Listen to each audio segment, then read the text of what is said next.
नमस्कार मंडळी, पुन्हा एकदा स्वागत आहे तुमचं कोर्टवेब पॉडकास्ट सिरीजमध्ये.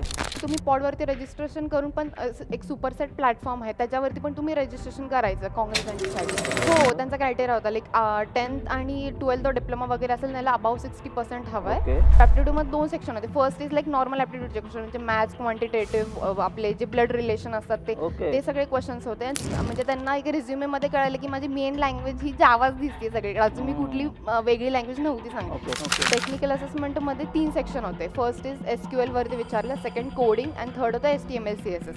सो त्यांनी सांगितलं की सुपरसेटवरती तुम्हाला तशी लिंक येणार इंटरव्ह्यूसाठी, सो तिथे स्टार्ट करायची इंटरव्ह्यू. सो HTML CSS आणि JS या तिन्हीचा कोड त्यांनी बाय डिफॉल्ट दिला होता, त्याच्यामध्ये चेंजेस करायचे. रोल्स आहेत त्यांचे, जेन्सी प्रो, जेन्सी नेक्स्ट, मग त्याच्या वाईज त्यांनी मध्ये लिस्ट. आणि इनहेरिटन्समध्ये मग मी लास्ट पॉईंट सांगितला होता की जर चाइल्ड क्लास जर हॅपी नसेल पॅरेंट क्लासच्या इम्प्लिमेंटेशन सोबत तर ओव्हरराईड करू शकतो. मी जे नेहमी एक्झाम्पल सांगायचं की मुलांना जर करिअर पॅरेंट्सनी एक सेट केलेलं गेलंय पण ते जर मुलांना करायचं नसेल तर आपण ओव्हरराईड करतो. सो मग मला त्या टाइमला मी कीवर्ड हे काय माहिती नव्हतं. मी सरळ म्हणले की नाही, की I am not able to configure की I have not even used it. मग मी CO एक्सप्लेन केला जो मी इथे जावा एफएक्सला केला होता. सुपर एक्स मध्ये तो CO आणि तुम्ही आय गेस तुम्ही जिंकला होता. हो, मी ते व्हॅलिडेशन कसं लावलं की सेम युजर दोनदा रजिस्ट्रेशन कसं नाही करणार. बोललं एक युटिल असतं, एक तर IO असतं. मग ते म्हणले की मग स्कॅनर कुठल्या ह्याच्यामध्ये येतं, म्हणले युटिलमध्ये येतं. तर पहिली तर गोष्ट आम्ही खूप एक्सायटेड होतो की काहीतरी स्वतःहून आम्ही प्रोजेक्ट एंड टू एंड बनवतो. हीच आमच्यासाठी मोठी गोष्ट होती. भले मग पुढे प्राइस भेटो न भेटो हे आमच्या डोक्यात नव्हतं.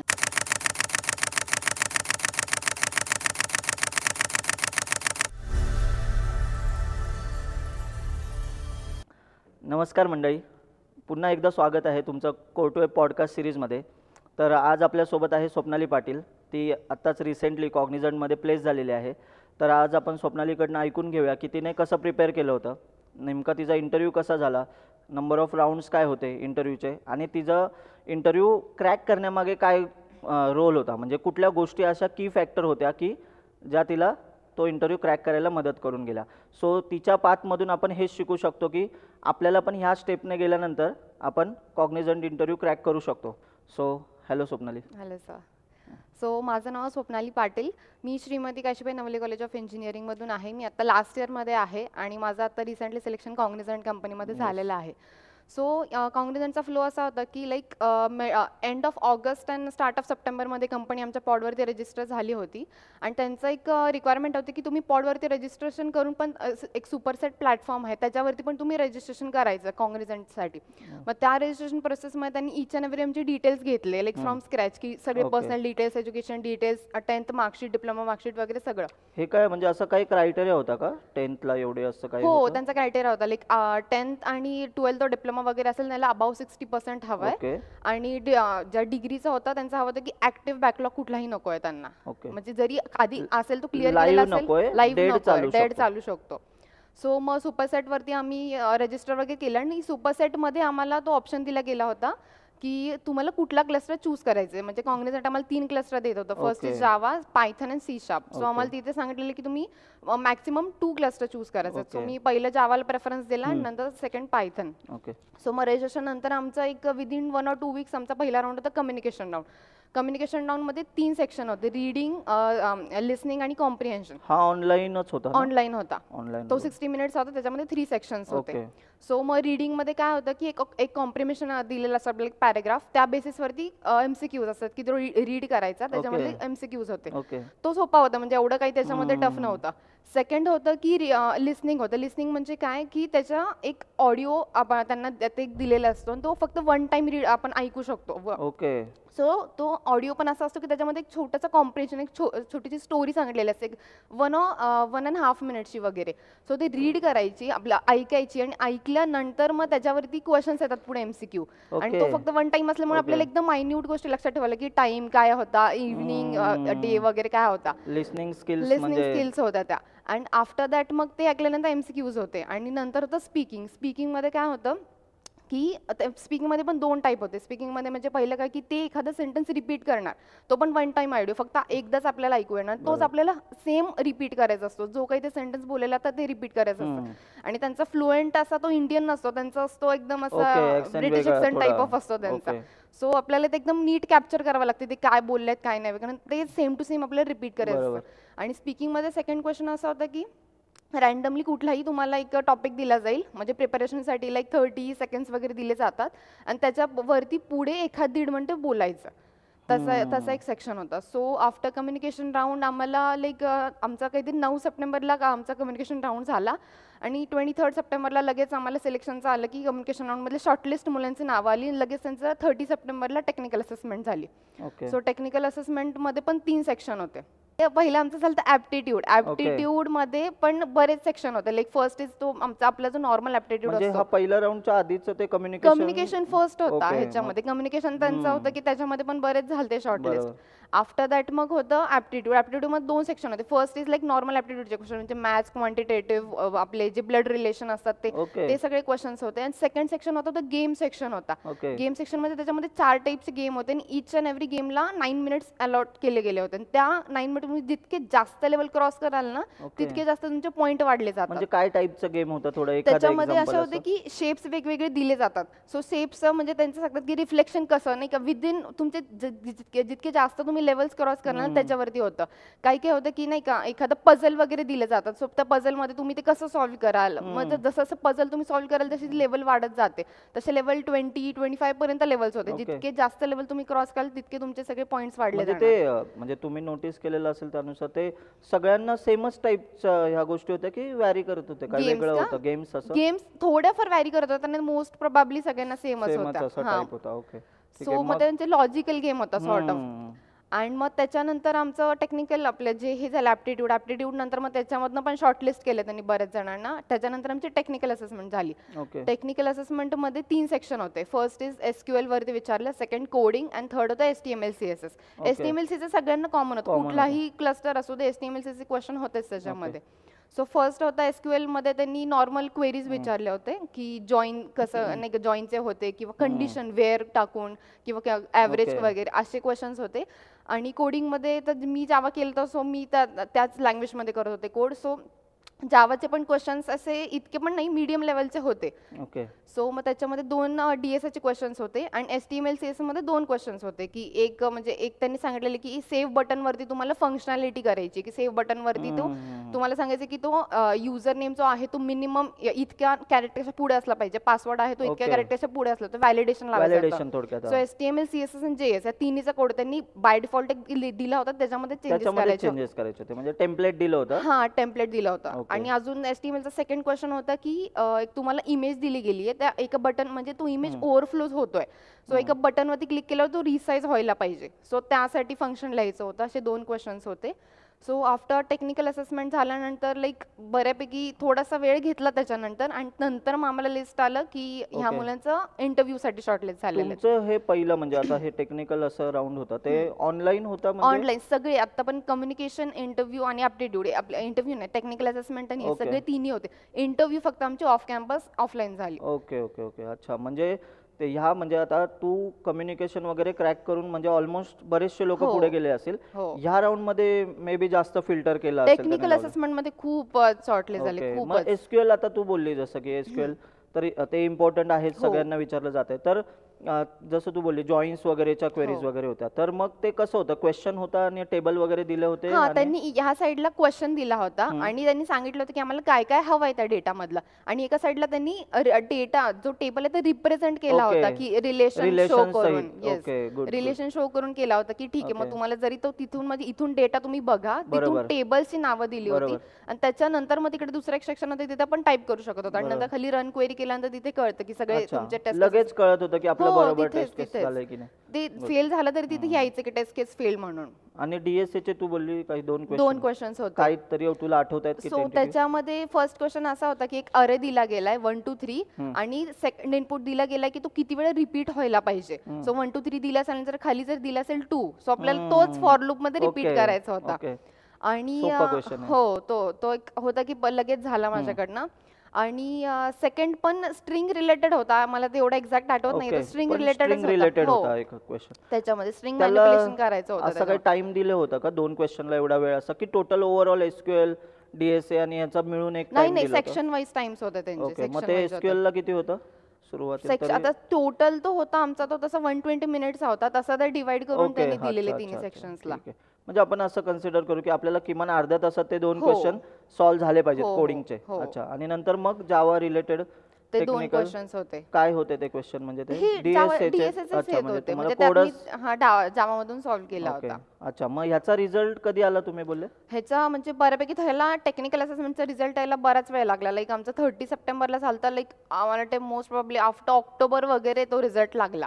ओके, अच्छा. त्याच्यामध्ये थोडासा वेळ लागून मग त्याच्यामध्ये त्यांनी ते सांगितले रोल्स आहेत त्यांचे, जेन्झी प्रो, जेन्झी नेक्स्ट. मग त्याच्या वाईज त्यांनी मग ती लिस्ट आउट केली की ठीक आहे, जेन्झी नेक्स्टला कुठले झाले, जेन्झीला कुठले झालेत आणि जेन्झी प्रोला कुठले झालेत. ओके, सो मग त्याच्यानंतर मग त्यांनी सांगितलं मी शॉर्टली कम्युनिकेट करू की इंटरव्ह्यूची डेट कधी येईल. फक्त तिथेच आम्हाला कॉलेजच्या ग्रुपवरती मेसेज आलता. सो आफ्टर दॅट आमचं नोव्हेंबरमध्ये आम्हाला कळालं की आमचे इंटरव्ह्यूज वगैरे असे आहेत शेड्यूल. आम्हाला तसं कंपनीचा मेल वगैरे पण आला होता सुपरसेट कडून. सो मग नंतर आमचे जे इंटरव्ह्यूज होते ते कॉलेजमध्ये झाले होते, ऑफलाईन झाले होते. सो मग क्लस्टर वाईज सगळ्यांचे इंटरव्ह्यू झाले होते, जावा सीचा पण सगळ्यांचं एकाच दिवशी होता. ओके. सो आमचा इंटरव्ह्यू मला वाटते ज्या दिवशी झाला, माझा जरा खूप डिले झाला इंटरव्ह्यू मध्ये. म्हणजे ऍक्च्युली माझा टाइम होता सकाळी, पण डिले झाल्यामुळे जरा तो लिटरली 2-3 नंतर झाला माझा इंटरव्ह्यू. लाईक त्यांचा बरे लंच नंतरच झाला. अँड आफ्टर दॅट मग इंटरव्ह्यू, आणि त्यांचं इंटरव्ह्यूचं कसं होतं की त्यांनी लॅपटॉप कॅरी करून आणायला सांगितले होते. ओके. सो त्यांनी काय सांगितलेलं की आमचं तर तुम्हाला म्हणलं की मी आमच्या सुपरसेट प्लॅटफॉर्मवरती आम्हाला रजिस्टर करायला सांगितलं होतं. सो त्यांनी सांगितलं की सुपरसेट वरती तुम्हाला तशी लिंक येणार इंटरव्ह्यूसाठी, सो तिथे स्टार्ट करायची इंटरव्ह्यू. सो माझा जसा नंबर आला, मी पॅनल मॅमकडे गेले, ते म्हणले की लॅपटॉप ओपन कर आणि तिथे जसं ते तिकडनं एक्सेप्ट करतात ना इकडे आम्हाला, तशी मग तिथे म्हणजे ते म्हणतात जसं ऑनलाईन इंटरव्ह्यू असतो ना तसा हुबेहूब तसं सुपरसेट वरती, पण ते म्हणले की तो साईडला ठेवायचा आणि माझ्याशी बोलायचं, म्हणजे ते रेकॉर्डिंग करतात तिथे ते. ओके, ओके, जे काय आहे ते बरोबर. जे काही तुमचा रिझल्ट असेल ते त्यांच्याकडे रेकॉर्ड त्यांच्याकडे म्हणजे सगळं ऑडिओ कॅमेरा वगैरे सगळं तिथे सुरू होतं, त्यांच्या साईडनं ते रेकॉर्डिंग सुरू ठेवतात. सो मग माझं गेला, मग आल्या मग मॅमने मला सगळ्यात पहिले क्वेश्चन तर HRचाच, म्हणजे माझा तो फक्त टेक्निकल नाही, टेक्निकल बस HR इंटरव्ह्यू होता. सो मग त्याच्यामध्ये पहिला आल्याला त्यांनी HRचाच क्वेश्चन विचारला की are you ready to relocate to any location. म्हणलं yes I am ready to relocate. Second question पण तसंच होता की are you willing to work in any shift like day shift और नाईट शिफ्ट. पण मी म्हटलं की प्रेफरन्स मी पहिला डे शिफ्टला देईल, बट जर प्रोजेक्टची प्रायोरिटी असेल जास्ती तर मी नाईट शिफ्टला ऍडजस्ट व्हायला काहीच मला हरकत नाहीये. सो मग त्याच्यानंतर मग त्या टेक्निकलला स्विच झाल्या. सो त्यांनी पहिलं मला इंट्रोडक्शन विचारलं. इंट्रोडक्शन मध्ये मी सांगितलं की मी करंटली ह्या कॉलेजमध्ये परस्यू करते, मी आता 4th इयरला आहे. म्हणजे टेक्निकल एक्सपर्टीज सांगितलं की मी जावा आणि DSA मध्ये टेक्निकल स्ट्रॉंग पॉईंट आहे माझा. आणि मग त्याच्यानंतर मग मी लिडरशिप क्वालिटी पण सांगितलं की माझ्या IEEE क्लबमध्ये मी हेड होते, ह्या सगळ्या गोष्टी सांगितल्या. आणि एक्स्ट्रा करिक्युलर म्हणजे काय की मी बाहेर छोट्या मोठ्या कोडिंग कॉम्पिटिशन मध्ये पण पार्टिसिपेट करत राहते. हे सगळं इंट्रोडक्शन सांगितल्यानंतर मग त्यांनी म्हणजे त्यांना एक रिझ्युमे मध्ये कळालं की माझी मेन लँग्वेज ही जावाच दिसते सगळी, अजून मी कुठली वेगळी लँग्वेज नव्हती सांगितली. प्रोजेक्ट वगैरे जावा रिलेटेड सगळे प्रोजेक्ट पण माझे जावा रिलेटेडच होते. सो मग त्यांनी मला पहिलाच क्वेश्चन विचारलं व्हॉट इज जावा.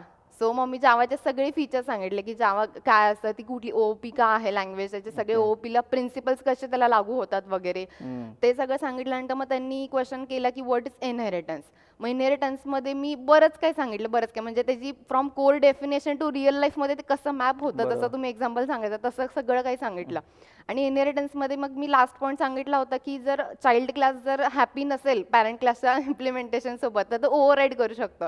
त्यांचा नेक्स्ट क्वेश्चन तोच आला की what is method overloading and method overriding. मग त्याच्यामध्ये बेसिक सगळा डिफरन्स सांगितला की काय असतं काय नाही वगैरे, की इनहेरिटन्स कुठल्या केसमध्ये होतं, इथे नाही होत, हे एका क्लासमध्ये होतं, हे 2 क्लासमध्ये वगैरे होतं म्हणून. आणि तिथे पण ओव्हररायडिंग मध्ये मी एक्झाम्पल सांगितलं की तुम्ही जे नेहमी एक्झाम्पल सांगायचं की मुलांना जर करिअर पॅरेंट्सनी एक सेट केलेलं गेलंय पण ते जर मुलांना करायचं नसेल तर आपण ओव्हरराईड करतो. तर ते एक्झाम्पल सांगितलं, त्यांचं असं एक्सप्रेशन थोडंफार चेंज झाले की छान आहे एक्झाम्पल म्हणून. सो मग आफ्टर इनहेरिटन्स त्यांनी विचारलं की मला म्हणजे मी चाइल्ड क्लासला म्हणजे हे केलं ऑब्जेक्ट बनवलं चाइल्ड क्लास ओव्हरराईड केली मी चाइल्ड क्लासमध्ये मेथड पण मला चाइल्ड क्लासमधून ऑब्जेक्ट क्रिएट केलं मला पॅरेंट क्लासची मेथड कॉल करायची आहे सो मी तिथे सुपरची कन्सेप्ट मी थोडंसं 1 मिनिट घेतला मग नंतर बोलला मॅम तिथं सुपर केवढं मॅम म्हटली तू कसं करणार म्हणा मॅम मेथडमध्ये आपण सुपर डॉट जेव्हा आपण पॅरेंटची मेथड कॉल करतो कारण म्हटलं सुपर हेच डिनोट करतं पॅरेंट मेथडसाठी सो मग त्या म्हणल्या ओके गुड नाही का मग त्याच्यानंतर मग त्यांनी विचारलं होतं आफ्टर इनहेरिटन्स मग त्यांनी विचारलं की कन्स्ट्रक्टर वगैरेचे नॉर्मल कन्सेप्ट वगैरे विचारले आणि मग त्यांनी त्याच्यानंतर विचारलं तर नंतर प्रोजेक्ट्सला शिफ्ट झाला होता त्याच्यामध्ये त्यांनी हा पण क्वेश्चन केला होता की व्हॉट इज JVM JVMचं मग बऱ्यापैकी जितके मला ते सगळे बॉक्स आठवत होते तेवढा मी सगळं ट्राय केला माझा बेस्ट सांगायचं की कसं काय मग त्याच्यामध्ये इंटरनल वर्किंग आणि त्याच्यामध्ये मी जास्त भर सांगितलं की जावा स्टॅक काय असतं हिप काय असतं आणि जे 3 गोष्टी मेथड एरिया त्याच्यामध्ये सांगितलं की स्टॅटिक कुठे असतं ऑब्जेक्ट कुठे बनतात कन्स्ट्रक्टर कुठे जातात ही आणि आपल्या जावा स्टॅकमध्ये कशा मेथड्स पुट केल्या जातात इथंपर्यंत सांगितलं सो त्यांना ती गोष्ट एक आवडली त्यांचे सॅटिस्फॅबिलिटी दिसत होती त्यांच्या एक्सप्रेशन्सवर ना आणि त्यांनी मध्ये एक क्वेश्चन केलेलं what is me keyword me keyword तो मी असं होतं की मला असं एक्सपेक्टेड होतं की धिस आहे की काय मला थोडं फार वाटत होतं पण ते म्हणले what is me keyword so मग मला त्या टाइमला मी कीवर्ड हे काय माहिती नव्हतं मी सरळ म्हणले की नाही की I am not able to configurate की I have not even used it so मग त्या म्हणल्या ओके ठीक आहे नो प्रॉब्लेम वगैरे सो मग त्याच्यानंतर मग त्यांनी माझा रेझ्युमे वगैरे घेतला रेझ्युमे मग मी दोन्ही माझे जावा एफएक्सचे जे प्रोजेक्ट होते ते त्याच्यामध्ये टाकले होते आणि एक माझा डिप्लोमाचा होता सो मग जावा एफएक्सचा मग त्यांनी मला विचारलं की नाही का आता तू रिसेंट कुठला प्रोजेक्ट केला तो मला एक्सप्लेन कर मग मी शिओ एक्सप्लेन केला जो मी ते जावा एफएक्सला केला होता सुपर एक्स मध्ये तो शिओ आणि तुम्ही आय गेस तुम्ही जिंकला होता हो सुपर एक्स सो त्याच्यामध्ये मग मी त्यांना पहिली गोष्ट तर मी आमच्या प्रोजेक्टची आयडिया सांगितली की CEO हे काय आहे की आम्ही वुमेन ऑन्टरप्रिनर्सला अपस्किल करायचं बघतोय त्यांची जे काय बिझनेस आयडिया आहेत ते ऑन द स्टेज आणायचं बघतोय सो त्यांना ती पण आयडिया आवडली आणि आफ्टर आयडिया मी जेव्हा सांगितली त्याच्यानंतर मी ऍक्च्युअल प्रोजेक्ट सांगितलं की प्रोजेक्ट काय आहे पहिली आयडिया सांगितली की आम्ही जो का केला थोडं त्यांना क्लिअर झालं की काय प्रोजेक्ट आहे नेमका येस अँड मग जेव्हा मी सांगितलं त्याच्यानंतर मग मी त्यांना सांगितलं की हा मी असा प्रोजेक्ट केला मग त्याच्यामध्ये आम्ही वेगळे सेक्शन सांगितले की लॉग इन पेज केलंय हे वेगवेगळे होम पेज सगळे पेजेस सांगितले आणि त्याच्यामध्ये माझं पर्सनल कॉन्ट्रीब्युशन काय तर हे पण सांगितलं की मी कुठले कुठले काय काय सेक्शन्स केले गेलेत आणि ह्याच्यामध्ये हे पण सांगितलं की हा प्रोजेक्ट आम्ही उप्स म्हणजे कन्सेप्ट आम्ही कसे इम्प्लिमेंट केले गेलेत आम्ही खूप काही शिकलो जसं काय या प्रोजेक्टमध्ये आम्हाला फायरबेस शिकायला भेटले API शिकायला भेटले परत आम्ही उप्सचे कन्सेप्ट रिअल लाईफ प्रोजेक्टमध्ये पण कसे पुट डाऊन करतात हे आम्हाला शिकायला भेटलं हे पण त्यांना सांगितलं मी आणि स्पेशली त्यांना सांगितलं की आम्ही एक्सेप्शन हँडलिंग कसं केलं गेलं म्हणजे API जर फेच नाही झाले काही एरर वगैरे आला तर त्या फेजमध्ये कसं काय येस कसं काही केलं गेलंय सो तिथे त्या म्हणाल्या की नाही का गुड वगैरे मग त्यांनी मला एक क्वेश्चन विचारला मग मी त्यांना बोलले होते की आमच्या लॉग इन ऑथेंटिकेशनसाठी आम्ही फायरबेस यूज केलं गेलंय मग त्यांनी मला विचारलं की मग तुम्ही ते व्हॅलिडेशन कसं लावलं की सेम युजर दोनदा रजिस्ट्रेशन कसं नाही करणार म्हटलं मॅम फायरबेसवरती आम्ही गुगलची ती थर्ड पार्टी यूज केली की ईमेल यूज केला होता आणि फायरबेसचं इनबिल्ट असं की UID असतो तर ह्या दोन्ही गोष्टी जेव्हा येतात की जेव्हा ईमेल जर रिपीटेड असेल तर ती गोष्ट सेम युजर परत रजिस्टर करू शकत नाही आणि UID पण तो जनरेट झालेला असतो सो दे आर लाईक ठीक आहे नाही का गुड मग त्याच्यानंतर सगळ्या प्रोजेक्ट कोर लेवल पर्यंत सांगितलं त्यांना आयडिया खूप छान त्यांना मग इव्हन सांगितलं की आम्ही डेटाबेस वगैरे कसा यूज केला गेला आणि त्यांना जे मी त्यांनी का कन्सेप्ट सांगितले होते की आमच्या प्रोजेक्टमध्ये पर्सनलाइज फीड आहे की जो आमचा जो युजर आहे जो कुठला टेक्स्ट स्टॅक यूज करेल म्हणजे जो काही चूज करेल त्या बेसिसवरती त्यांना पर्सनलाइज फीड गेल त्यांनी तो पण विचारलं की कसं केलंय म्हणजे आम्ही तिथे हॅशटॅग यूज केले गेले की हॅशटॅग जे काही तुमचं असेल की टेक्निकल हॅशटॅग आर्ट मग त्या बेसिसवरती म्हटलं पर्सनलाइज फीड येत राहील सो त्यांना ते पण एक गोष्ट छान वाटली आणि आफ्टर दॅट मग त्यांनी जसं हे प्रोजेक्टचं वगैरे झालं त्याच्यामुळे त्यानंतर अशा होतं की ठीक आहे मग त्यांनी मला विचारलं की can you write a code on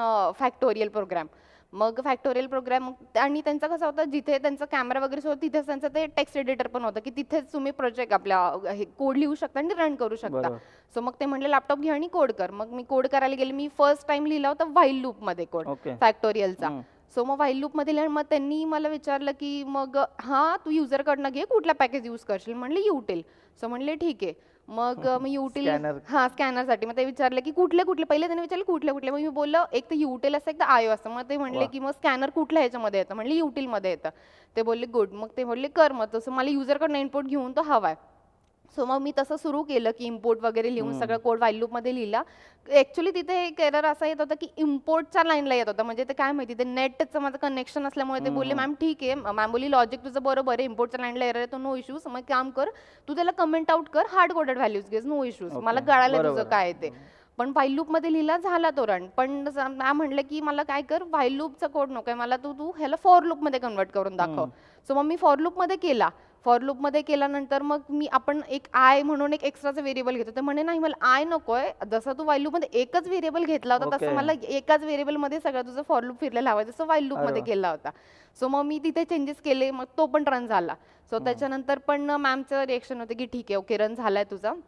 त्याच्यानंतर त्यांनी मला एक असं पझल टाईप क्वेश्चन होता की तुला एक सर्क्युलर केक दिला गेलाय, सर्क्युलर केकला तुला 3 कट करायला अवेलेबल आहेत. सो 3 कट मध्ये मला 8 पार्ट्स हवेत. सो युजली 3 कट मध्ये 8 पार्ट होत नाही, 6 पार्ट होतात. सो मग त्यांचं असं होतं की मला 8 पार्ट्स हवे. सो मी ते म्हणले की you can try on pen paper. मग मी ट्राय करत होते की माझे मोस्ट प्रोबॅबली 7च पार्ट होते. मला तेव्हा कॉन्फिगर होत नव्हतं की ते कसे 8, पण त्यात ते असे की मला कळत नव्हतं की एवढं छोट्या टाइम मध्ये होईल का माझं. त्यात प्रेशर होतं डोक्यात की नाही झालं तर मध्ये रिजेक्ट करतील काय, टेन्शन मला जास्ती होतं. म्हणलं एवढंच क्वेश्चन जर आलं नाही मग ते टेक्निकल केलेलं सगळं असं वाया जाईल की काय. पण तरी मी माझ्या साईडनं बेस्ट ट्राय केलं. मॅमला म्हटलं मॅम मी अशा डायग्राम तर काढलेली आहे, मला 7 पार्ट्स पर्यंत होत आहे पॉसिबल आता कॉन्फिगर करणं. त्या म्हटल्या ओके ठीक आहे नो इश्यूज वगैरे. मग त्यानंतर त्या म्हणल्या okay you are done with interview. मग त्याच्यानंतर आमचा इंटरव्ह्यू वगैरे झाला आणि नंतर रिझल्ट आता एक थोड्या दिवसापूर्वीच आमचा रिझल्ट आउट आला आणि त्याच्यामध्ये मग जेन्सीमध्ये माझं सिलेक्शन झालं. मला थोडंफार वाटत होतं त्या पझलमुळे कुठे काही होतंय का, पण नाही, जिथे टेक्निकलला त्यांना जी गोष्ट आवडली ती म्हणलं झालं. म्हणजे तुझ्या ओव्हरऑल एक्सपिरियन्सवरनं हेच कळत होतं की टेक्निकल गोष्टी एकदम स्मूथली गेल्यात एकदम, म्हणजे तुझं कोडिंग वगैरे झालं, फॅक्टोरियल कोड त्यांनी विचारलं, त्यांनी चेंजेस सांगितले त्याच्यामध्ये. म्हणजे मला सगळ्यांना सांगायला आवडेल की आता तुम्ही हा सिनारिओ बघितला असेल की आता पूर्ण इंटरव्ह्यू तुम्ही ऐकलाय, तर याच्यामध्ये असं नसतं की फक्त प्रोजेक्टच रोल प्ले करून गेलाय, असं पण नाही. प्रोजेक्ट तुमचे असे पाहिजेत की ज्याच्यामध्ये तुम्ही कन्सेप्ट इम्प्लिमेंट केलेले आहेत. जसं त्याने सांगितलं की आम्ही ओओपीच्या कन्सेप्ट, एक्सेप्शन हँडलिंग वगैरे, ओओपी सगळं याच्यामध्ये आम्ही इम्प्लिमेंट केलेलं आहे. त्या गोष्टी मॅटर करतात. प्लस तुमचं लॉजिक, मुळात लॉजिक, कारण लॉजिक शिवाय आपण काही कोड लिहू शकत नाही. म्हणजे ओव्हरऑल आपला इंटरव्ह्यू असाच होतो की ज्याच्यामध्ये तुम्हाला सगळे डॉट कनेक्ट करावेच लागतात, त्याशिवाय इंटरव्ह्यू क्रॅक होतच नाही.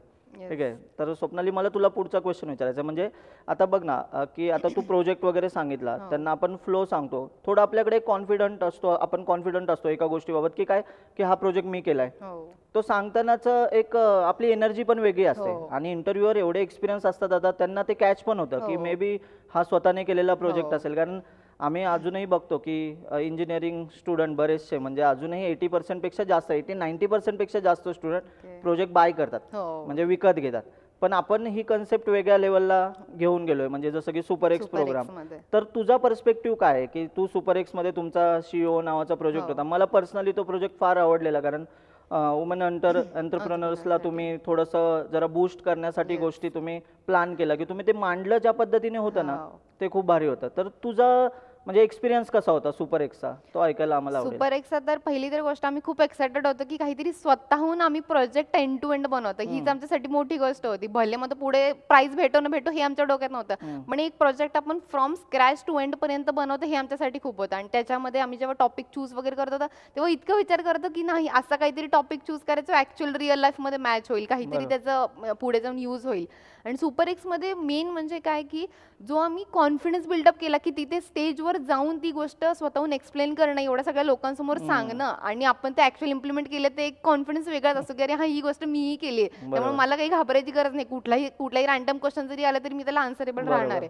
आणि सेकंड मोस्ट इम्पॉर्टंट थिंग म्हणजे सुपर एक्स मध्ये आम्हाला खूप काही, म्हणजे जावा तर आम्ही शिकलोच, पण त्याच्यासोबत जे आम्ही API, फायरबेस वगैरे ज्या गोष्टी शिकलो त्या एकदम वेगळ्या लेवलवरती होत्या. म्हणजे ज्या आम्ही आता कुठे बाहेर गेलं तरी ते खूप, म्हणजे बाहेर युट्यूबचे व्हिडिओज बघून जर म्हणला शिकायला तर खूप, म्हणजे इथे जे सरांनी तुम्ही जे एक्सप्लेन केलं फ्रॉम स्क्रॅच लेवल पासून होतं की कसं तुम्ही ते डेटा बाइंड करायचा, कसा तो फेच करायचा, फ्रॉम बेसिक सांगितलेलं. आणि त्याच्यामुळे आम्हाला असं वाटत होतं की इतका जर प्रोजेक्ट आपण एवढे सगळे ॲडव्हान्स वापरले तर बट ऑब्वियस आपला प्रोजेक्ट खूप छान होणार आहे. आणि मला तो इंटरव्ह्यूला एक्सप्लेन करताना इतकं छान वाटत होतं की मी इतकं सगळं इम्प्लिमेंट केलं आणि ते स्वतः मी आणि माझ्या टीमने केलंय. त्यामुळे मला असं कुठेच वाटत नव्हतं की नाही अरे मला काही कॉन्फिडन्स वाटत नाही, हा प्रोजेक्ट कसा आहे काय आहे. त्याच्यामध्ये जे कन्सेप्ट वापरलेले ते तर मला असे वाटत होते की नाही अजून सांगावं त्यांनी मी काय काय काय काय बरोबर. यूज केलेलं आहे. बरोबर. त्यामुळे सुपर एक्सचा एक मेन रोल प्ले करतो की तो माझ्यासाठी एक टर्निंग पॉईंट होता माझ्या लाईफमध्ये की मी प्रोजेक्ट केला आहे मग मी प्रोजेक्ट करू शकते. मी माझे थेरटिकल कन्सेप्ट आहे ते मी प्रॅक्टिकल लाईफमध्ये इम्प्लिमेंट करू शकते. हे बरोबर. माझ्यासाठी खूप छान होतं. नाही म्हणजे तेच आहे, फ्रेशरला शक्यतो भीती हीच असते की म्हणजे इंटरव्ह्यूला जेव्हा राऊंडला कॉल येतो की तुम्ही इंटरव्ह्यूसाठी सिलेक्टेड आहात आणि लोकांच्या डोक्यात हेच असतं, म्हणजे स्टुडंट तर हाच विचार करतो की माझ्या रेझ्युमेमध्ये मी एवढे प्रोजेक्ट ॲड केलेत, पण आपल्याला माहिती असतं की ह्याच्यातले कुठले प्रोजेक्ट आपण बाय करून ॲड केलेले आहेत ज्याच्यावरती आपला कॉन्फिडन्स कमी असतो हो. की काही क्वेश्चन विचारले तर आपण आन्सर देऊ शकणार नाही, किंवा आपल्याला असं होतं की ह्या प्रोजेक्टवर जास्त विचारावं, ह्याचं मला नॉलेज चांगलं आहे असं बऱ्याचदा होतं. हो. पण आपल्या सिनारिओमध्ये कसं होतं की तुम्ही स्वतःच प्रोजेक्ट स्वतः. करताय त्यामुळे तुम्हाला तो कॉन्फिडन्स येतोय. गुड. म्हणजे तुम्ही स्वप्नालीचा इंटरव्ह्यू एक्सपिरियन्स ऐकलेला असेलच, तुम्हाला लक्षात आलेलं असेल की जसं तुम्हाला कॉग्निझंट क्रॅक करायचे असेल तर ह्या सगळ्या स्टेप्स जर तुम्ही फॉलो केल्या तर तुम्ही आरामात कॉग्निझंट कंपनी क्रॅक करू शकता. So thank you so much Swapnali, आम्हाला वेळ दिल्याबद्दल. थँक्यू. Thank you so much.